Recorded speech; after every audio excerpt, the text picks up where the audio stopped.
What's good, family? Welcome to Music Monday. So, Moray just dropped one of the hardest albums of the year. And I don't think folks are talking about it the way that they need to be talking about it because it's just that good.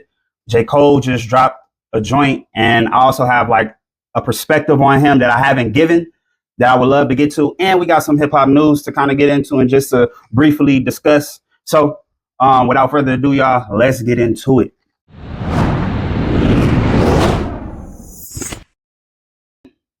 Let's start off with just, a little bit of hip hop news right now, y'all. So right now, one of the biggest things that recently happened is Drake settled his lawsuit against iHeartMedia over Not Like Us. I think the lawsuit in general was just a completely just bad move. Look, let's all say this together. Lawsuit. Hold on. Say it fast, real fast. Lawsuit. Say it faster. Lawsuit. Now, I need y'all to say it slower. Lawsuit. Lawsuit. He lost. He sued. He lost. He sued. And I don't really like the way that folks is trying to flip the narrative like, oh my God, he's going against the system. Because it just looked weird when you're trying to go against a system that you just benefited from for so long until it didn't. I just think it's weird to handle a beef that you had and that you, quite frankly, asked for in court, and I think it's weird to try to like call out a system that you use to benefit from. I don't know. It's just weird. And now they're settling. So to me, like, them settling this, it don't look like anybody won. It just looked like, I don't know, maybe like a PR stunt or maybe a way to shift the narrative. I just think, if he would have came out with some good music and would have just been rapping at a high level, it would have just been blown over. Like, folks would have just went on about their day. His fans would have been like, oh man, this is the, whatever. I don't know. It was kind of whack. Anyways, next. So y'all, one thing for me that I'm really looking forward to is this album that Chance the Rapper keeps on promoting, Starline. So if you guys aren't familiar with just like the notion behind Starline, so yeah, basically the Black Starline was a shipping company founded by Marcus Garvey. He wanted to increase global trade with the Black diaspora, and you know what happens to Black folk who try to like advocate for economic independence or whatever. So they claimed he did mail fraud, sent them to prison or whatever. But the notion behind the Black Starline and what it actually represented to the people at the time was huge and monumental, right? It was like, okay, we are going to build up our own, as like Black folks, we're going to be connected, and we're going to trade with each other and build up each other's economies. And, it was a really strong pro-Black movement. And it also was one of the seeds in which it inspired guys like Martin Luther King, right? Either like kind of indirectly through like his father and stuff like that. Also, Malcolm X, right? His father was actually a part of the UNIA. And then later on, the Black Panthers was inspired by Malcolm X. Like, you get me? So I'm really interested because also, too, Chad's been dropping some snippets. He's also been dropping like full songs. And he's like rapping, right? Like he's rapping at a high level. And I would love to see where this album goes. Like Chance does a very good job too, just like looking back at Coloring Book with infusing, he gave us some church with some bangers, right? Like some songs that felt good, talked about, had good messages, was good for the people. And they was also like upbeat, gave us a little bit of turn up too. He plays in those intersections well. So I'm really looking forward to seeing what that holds. I do want to talk about some legends real quick too. To be honest, if I'm gonna keep it 100, so we have Angie Stone passing and we have Roberta Flack passing, right? And for me, y'all, I'm not like super duper familiar with her music, right? Like, well, not super duper familiar with Roberta Flack, right? But as I went back and listened, one thing that I always find is that we, like, especially like maybe like millennials, we heard a lot of these songs before and we may not remember or know who the artist was or know the song word for word or whatever. But like as I was listening to these songs, I'm like, man, I heard these songs in the radio, at home, wherever I was at, or we were at a time. Like I remember hearing some of those songs, and then as well as like Angie Stone, right? Like just listening to some of the songs, even it's like these are like soulful songs that are like super timeless, right? From these artists. And so the way I look at it is that we always got to honor the ancestors and honor the trailblazers. We always have to honor them. So I think that it's imperative, especially like for my millennial age folks out there and older. I think we definitely need to not drop the ball on showing our kids and the youth about some of the trailblazers, like help them develop an ear for some of that music, right? Because that music really touched the soul back then, right? Like they ain't have a whole bunch to create with. So, again, I wasn't super duper familiar with their music, although a couple songs, like when I heard them out, it was instant, like, oh yeah, I remember that, So always got to make sure we on point with that and honoring the ancestors. One thing that I saw too, Jadakiss advocates for originality in hip hop. He said that he didn't want a whole bunch of not like us's. I mean, do you think it's safe for rappers to be rapping again? Like it feels like for a while it was like you got to rap and sing and rap and this and like, yeah. That's where we gotta. It's all about balance. Yeah. I mean, some dudes can rap and sing. Mm-hmm. Some dudes should just rap. Some dudes should do some other shit. Mm-hmm. Play guitar. Once we start mix and match. Yeah, once we start mixing, same thing. It's the same shit. Yeah. Some shit should stay for Friday. Don't put that over there with that. Mm-hmm. Don't mean it can't have its own lane, its own day. Mm-hmm. Right. And you have your own shine. Yeah, and your own, all of that. Having your knowledge. Rap is for rap. We don't need to hit 53 more. They not like us. Right. Just because that got them 5 Grammys, Super Bowl, this, that. When you go to create, don't try to make that. And I mean, I agree, because I feel like a lot of folk been trying to be Drake, right, for like the past 10 years, and it doesn't really work for folks.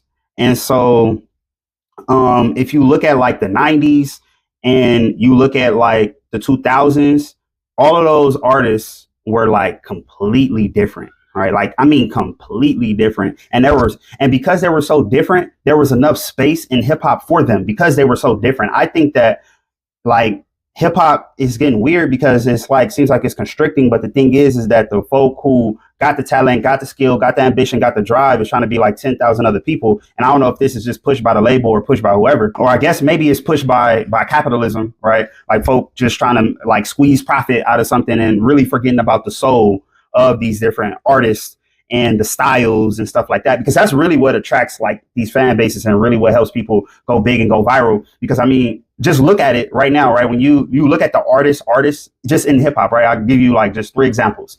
You look at Doechii, right? She's an artist, right? Look at Tyler, artist, right? Look at Kendrick, right? Another artist, right? And I'm quite sure it's a lot of other ones that I'm not mentioning, but they have such a distinct style that their fan base is almost going to be like cult-like, right? Because these are like very distinct people, or these people like these like 5 distinct traits or whatever, So that originality is what kept hip hop fresh, like, and almost like everlasting, right? Like at the times in the early 2000s when we had all them hits, and in the 90s when we had all them hits just going, right? It was because there was so many different styles within a genre, right? So yeah, definitely want to make sure we uphold that. And so I agree. We definitely got to stop playing on them trends, right? And then we got Doechii.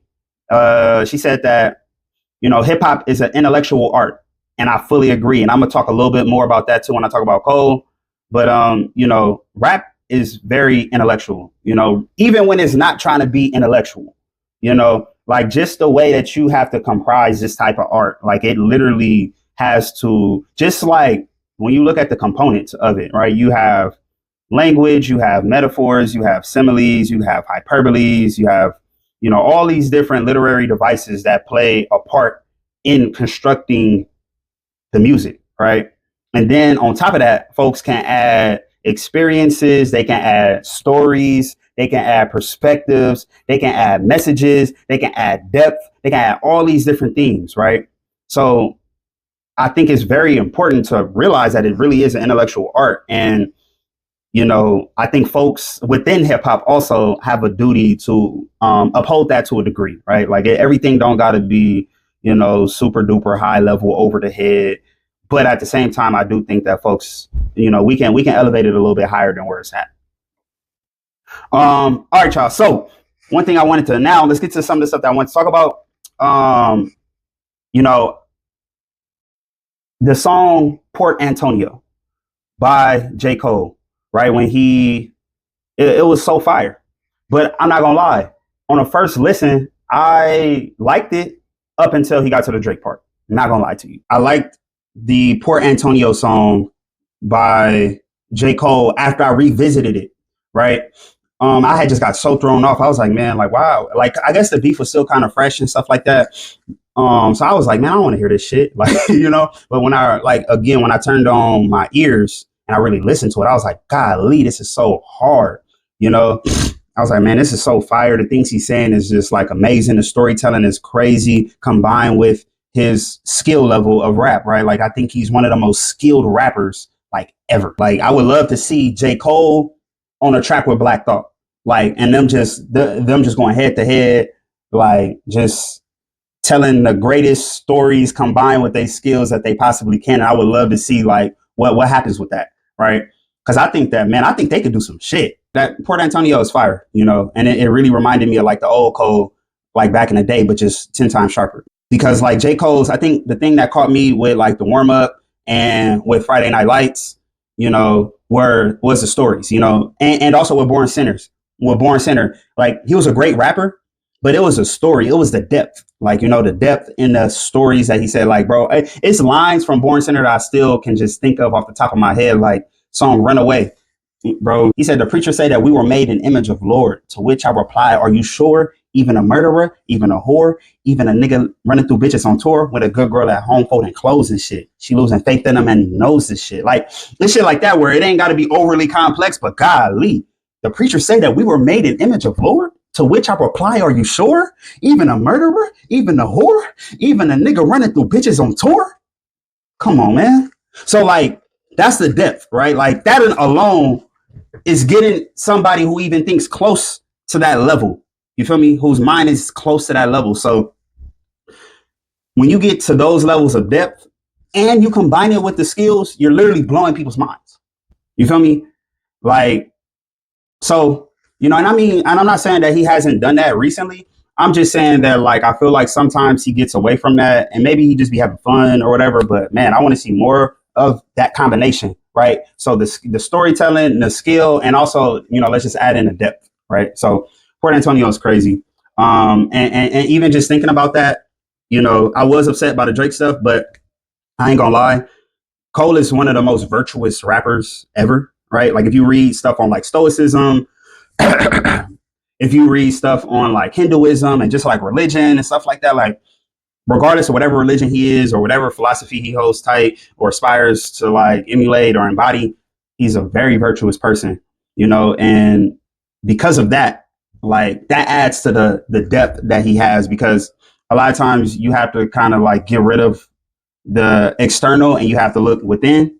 And so I think he does that like really well. And from within, you look without, like, you know, as within, so without, as above, so below, all that good stuff. You know, you look at the world and then you see pieces of yourself in the world, just like, you know, you see pieces of the world in yourself. So yeah, man, he's a very virtuous rapper, you know. Now I want to talk about Clouds real quick. So, you know, we got Clouds, talking about my niggas smoking on that loud, you know, you got Wiz Khalifa laugh, in the background ad-libs, lowercase c, and then Louds is capitalized, fire. Yeah, listen, artistic rap needs an artistic ear. All right. Like the flow, the bars, the story, the perspective. I ain't even gonna say really the story. I think this one is more of like perspective, but it's like once you start actually listening and hearing the words, you can't stop. Like, you know, once you start, you can't stop. And I think, unfortunately, for the folk who were failed by the school to prison pipeline, sometimes it's hard to comprehend some of these bars, right? And just like what somebody is saying in real time, right? Like, let's just keep it a buck. Like, it's hard for some people to do that. Some people don't want to think, right? But what you don't realize is that the more you think, the easier it is. You can pick up on that stuff easy. You can hear it just like that, right? And so, you know, again, once you hear it, you can't stop listening, because it's like, wow, like you almost want to, it's like, it's fun to just decode what he's saying in real time, right? And I know like niggas who have a hard time keeping up, they just wouldn't like these type of verses and these type of songs and stuff like that. But man, Clouds is crazy. Like, let me find a standout bar that was like real standout. I had it, but I don't know what happened to it.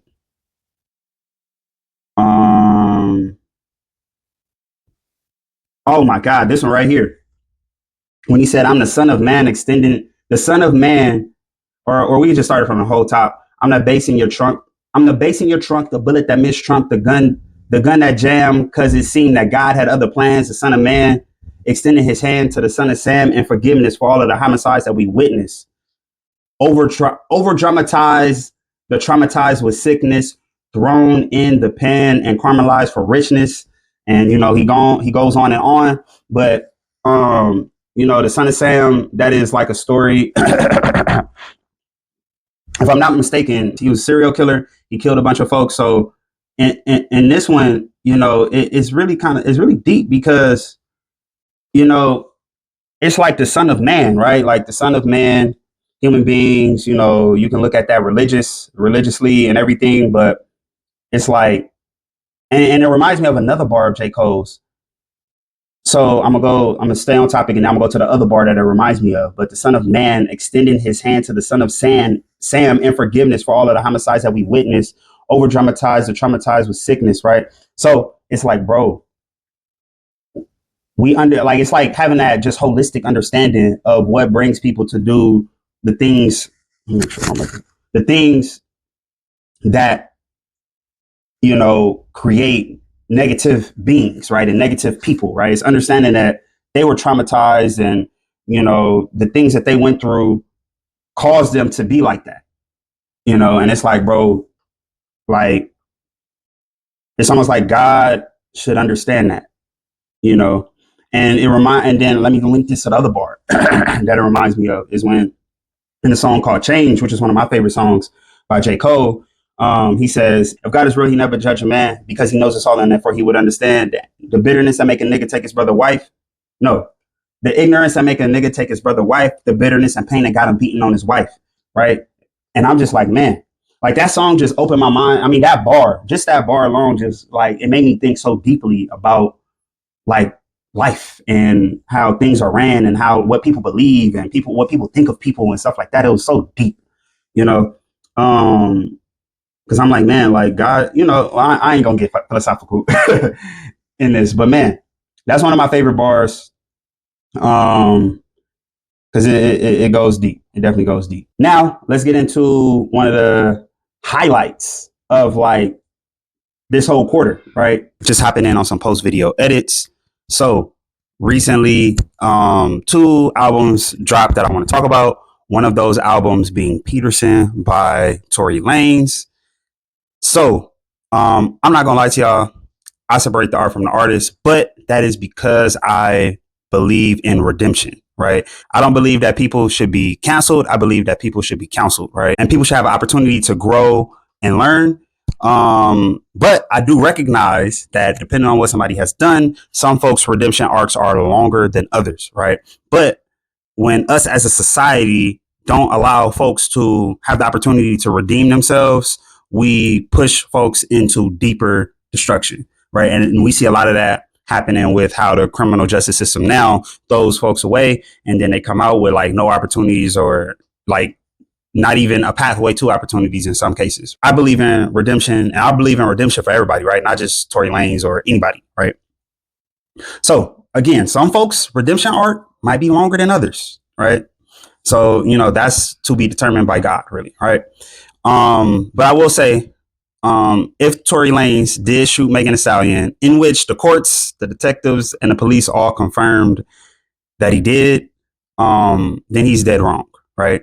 And under no circumstances should you ever point a gun at a woman, let alone as a black man pointing a gun at a black woman and pulling the trigger. That is completely unacceptable. Okay. But yes, y'all, the human soul is always worthy of redemption, but how much redemption is enough to be redeemed is a question, again, for God to determine. So with all of that being said, right, just want to preface that because you know how folks can get. I want to say that the Tory Lanez album is fire. Okay. I actually enjoyed the album. I thought it was dope, right? The beats, the melodies, his rapping ability was dope. Some songs sounded like they were recorded like on a phone or something close to that. Other songs sounded like he was in the studio. In which he probably have some type of studio equipment or something like that in there. You'll be amazed at what folks can get into jail, and prison, right? But yeah, the song "Free Me," like, in that song, I could really feel the pain in his voice, you know, and in his lyrics, like the lyrics was like really deep. You know, he talking about the loved ones that he left behind and actually adapted into jail and prison life, right? You know, I actually have a homie that's in the county right now that I talk to on a regular basis, you know, at the men's central jail. And, you know, bro literally talks about seeing a lot of the same things. You know, I'm not sure, though, if Tory is out there, though, because when I talk to him, like, put it like this, I probably talked to the homie like maybe like a week ago or something like that, put some money on his books. He don't be mentioning Tory like that. Now, I will say that he has saw Tory Lanez, but he hasn't said anything about seeing him out in the field, if you know what I mean. Like, you know, Tory is talking pretty tough on here, like he running a prison, in which he probably is, right? I don't know. I ain't really asking no questions about Tory Lanez in a while, so I don't know. We'll see. But yeah, "Free Me," like, man, there's some dope bars on that. I think that was one of my favorite songs on there by him. You know, what'd he say? "It's wartime. I got it tucked under the mattress. Alert at 6 a.m. inside the morning because shit could crack. Then magician make you disappear. And that's a hat trick. Seen a nigga run out to the yard. He got backflip. Crying in the cell so many nights that I felt trapped in. Had to pray to God and ask the Lord if he could free me. Got a son, got a family that need me. Plus I got a stun on some bitches that tried to G me. Prison ain't easy. Niggas want to sleep me. I mean, really sleep me. Bitch, I'm talking ZZs." Like, you know, he just talking about his experiences and how he's feeling, right? Like leaving his family behind. And it, like what he's seeing in prison and how it is like navigating prison and jail and stuff like that. Man, you know, it get deep too. And like his delivery is just great. Like, you know, Tory Lanez, you know, you forget that he had a rap battle with Joyner Lucas, right? And in which he held his own like very, very well. Because Joyner Lucas is like as far as skill, he's a tier 1 rapper, right? Tory Lanez definitely held his own. So like, you know, like his bars and stuff like that can definitely shine through, in which in this song, you felt it. Like you really, really, really felt it, you know? So yeah, y'all, like "Free Me," like that's one of my personal favorites. You know, "White Lightning" is deep. You know, I guess that's like a drink in jail or something like that. "Guide Me Through." And then he had this song called Mawa, Mawa. That song, yeah, Mawa interlude with Max Beat. Soon as it started, I was like, oh, this is giving me Euphoria vibes. You know, I know Tory probably really wanted to like insert himself up in that beef that we had, but couldn't. So, you know, it gave me Euphoria vibes. Just a lot of jail GTL talk on here that like if you ain't never like had somebody who was locked up in your family or was locked up yourself, you wouldn't really understand and know about. But you know, a lot of y'all folks be doing Googles and, you know, YouTubes and stuff like that. So I know folks would give a further breakdown to what I'm doing, but I'm just giving a review of like my initial thoughts after listening to the album all the way through. Like I was working out to it and everything. It was dope. Fire album. You know, he even talks a little bit about the case in some later songs in the album, and his perspective on the case. Right. And again, like I said earlier, like everything kind of proved that he did it, but he also talks about his story and his side of everything. So, I thought it was actually pretty interesting to hear his side of it from himself. I mean, he already got 10 years. So I really hope that doesn't like negatively affect him any more than, he's been affected. But yeah, I ain't gonna lie. That's the top album of the year already. When we do the QOV Culture Score Awards later on in April, I ain't gonna lie, this album might definitely be on it. Next, y'all, let's move on. So next, I want to talk about Playboi Carti album, I Am Music. So his album, initially right off the bat, it gives me vibes and energy over lyrics, right? I listened to it. One of the things that compelled me to listen to it, of course, is that I saw 3 Kendrick features on there. And then I listened to those features, and then I just started listening to the album all the way through. And again, this is definitely vibes and energy over lyrics. Also, y'all, I used to be in a classroom, right? Like I used to literally teach a program in high schools. And because I like to be culturally relevant and culturally competent, I also I know the rap game and hip hop game and all that stuff like the back of my hand, but I also like to tap into what my students listen to. And so when I asked the students in the classroom who is their favorite artist, what are the songs that they listening to right now, like I would say about 75% of the classroom is listening to Playboi Carti, especially young Black kids, right? They're listening to Playboi Carti, right? So he definitely has an influence on the youth, a real big pull on the youth. And I kind of understand what they hear in music. Cause what's crazy, y'all, is that Music Monday started in the classroom, right? And I would ask the students, like, why do you like, why are you listening to music? Like, what do you listen for in music? Like, why are you choosing this music? And a lot of folks in the classrooms, the students listen to the music for the vibe, right? For the vibe and the energy. And so, I'm like, this is exactly what this album is. It really reminds me of Baby Keem, right? Just, think about Kendrick. It reminds me of Baby Keem, but without the lyricism, so like literally, I ain't gonna lie. The one thing I don't really like about the album is that he ain't really talking about anything whatsoever, right? It's like jumping in, jumping out, jumping in, jumping out of the beat. So, like, again, he's like very close to not saying nothing on these tracks, but I feel the energy, I feel the vibe, and I understand why, the young kids in high school like him, right? It's just about the feeling. It's not necessarily the words, right? And the nigga said, what blew me away, and one of the songs, I forget what song it was. It all sounded like one. Never mind. But one of the thing he said that stood out to me, he said he an emo thug. And I was like, dang, that really encapsulates, like, because I don't really follow Playboi Carti like that, but saying that he's an emo thug really encapsulates the vibe of a lot of like the Black youth that say that he's one of their top artists that they listen to, So yeah, it's funny because when I was thinking about, like, when I was just like really trying to formulate my opinion and my thoughts on the album, the lyrics are definitely secondary. And the whole point of the lyrics is to set a theme for the song, right? And then you're just supposed to vibe to the theme of the song, not necessarily listen to the lyrics and get a message, or listen to the lyrics and follow a story. And for those reasons, that's what I listen to it for, right? I'm listening to the lyrics to get the message, or I'm listening to the lyrics to get the story, right? In this particular case with this music, you're listening to the music to get the vibe, right? You want to get the theme, and then you want to vibe with the theme of the music, right? It's like almost like a mind party with the music, right? It's like a mind party talking about women and money and typical vice lord stuff, right? But it's like a party, and in your mind, it's like a party in your mind of like having these things and indulging in these things, I guess, with him, because that's what the music gave me, right? It's like a theme, and then he's jumping in and jumping out, and it's a lot of motion and movement in a song. It's not like a through line of listening. It's like, yeah.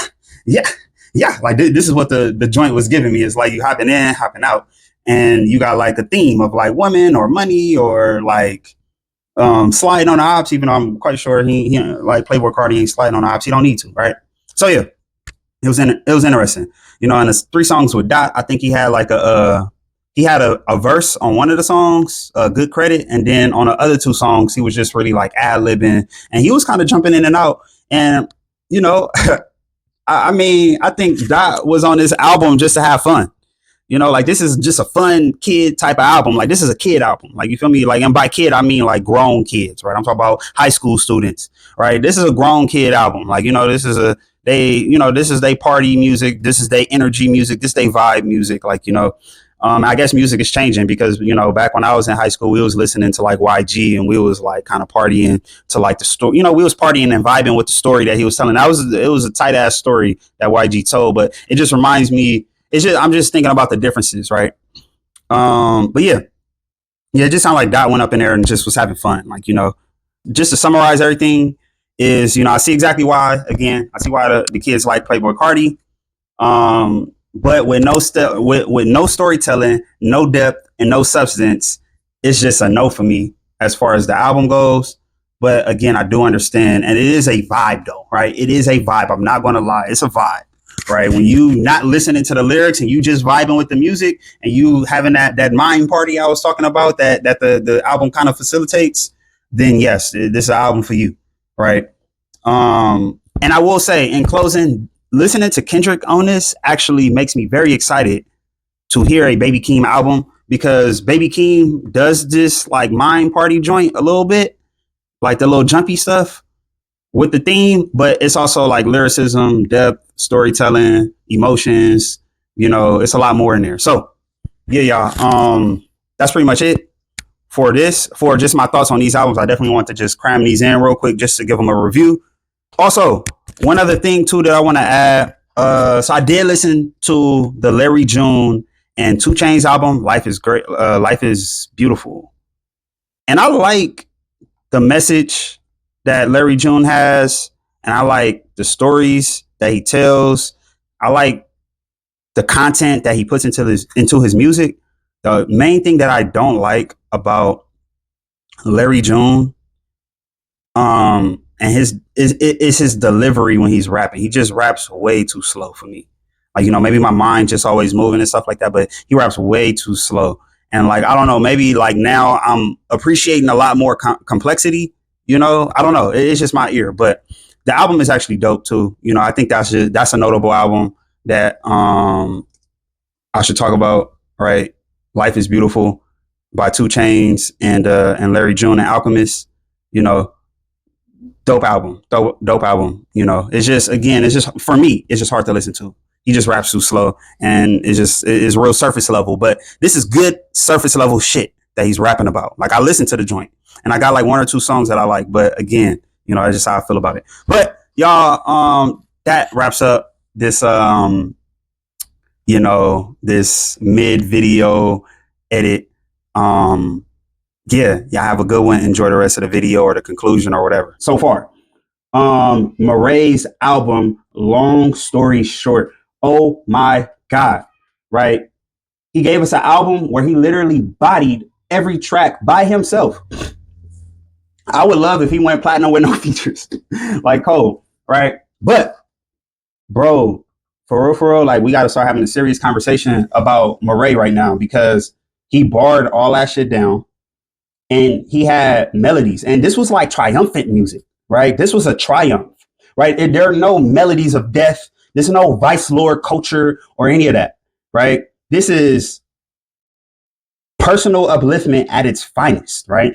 Storytelling, right? Storytelling, bars, relatability, right? Some of my favorite songs on there, Mud Baby. Come on, man. Mud Baby is literally probably going to be one of my favorite songs of the year, right? Another favorite song, Fearless, fire. Fearless is fire. Out the Hole, fire. Bet on Me. All right, man, I love Bet on Me. Bet on Me is probably one of my favorites. FTA, fire. Breakthrough, fire. Right, and I'm serious, y'all. Like, y'all really need to check it out, because he does a very good job. He